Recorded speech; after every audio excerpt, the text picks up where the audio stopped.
At a young age, Kuma has experienced probably the worst things life has to offer. From being slaves to higher beings, to both his parents eliminated and his dad being off-screened right in front of him, to being a participant in a hunting game. How could have a kid survived that and stayed physically and mentally strong? And worst of all, it's also because of his bloodline being a buccaneer. For some, that and of itself is a tale of a villain in the making or a way to put an end to it all. But Kuma has a different outlook on life and believes that kindness goes a long way when combined with sacrifice. When Kuma was first introduced, we all saw a character who displayed strength, and perhaps you all thought that he would be a major antagonist in the story. Yet, Kuma is one of the most tragic characters in One Piece, and despite going through a lot of hardships, such as being bullied, enslaved, and humanized, he never allowed these things to change who he is as a person. Even though he saved his kingdom, his entire life turned into a tragedy, becoming a literal dog for the government and being called a tyrant by the media.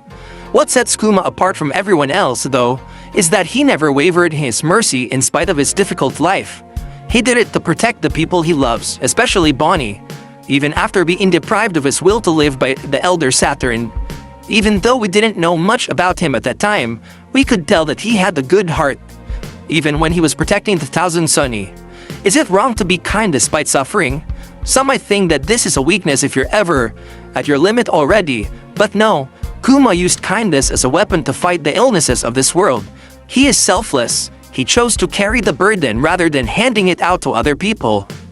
As mentioned before, Kuma is the kind of person who will defend those he cares about, whether they be Bonnie, the people of the Sorbet Kingdom, or the Revolutionary Army.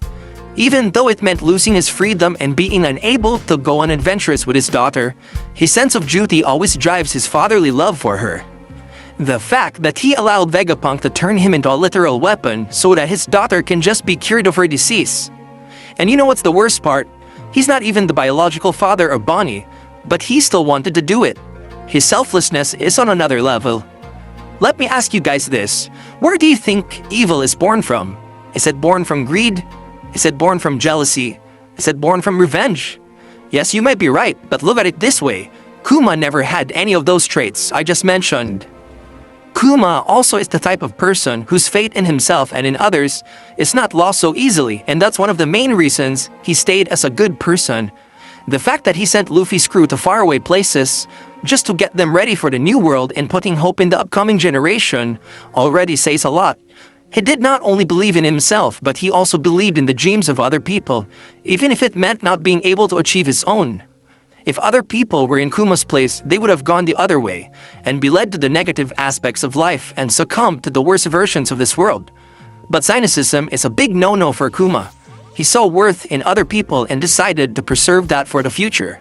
His hope for a better future Kuma had basically superhuman resistance to his condition himself, and that just speaks on how he is as a person. Many people, when they know that they are nearing their end, do not turn into a new positive leaf, but instead go the other way around. He turned his last moments into gifts for the people he cares for, and entrusts the future generation to. He was literally going down, but instead of dragging others with him, he lifted those people up through compassion. So what are the key takeaways from this? Strength does not always mean being the strongest, the richest, or the most dominant person ever, but true strength lies on those people who are willing to forgive and show constraint, even in the darkest times of their life.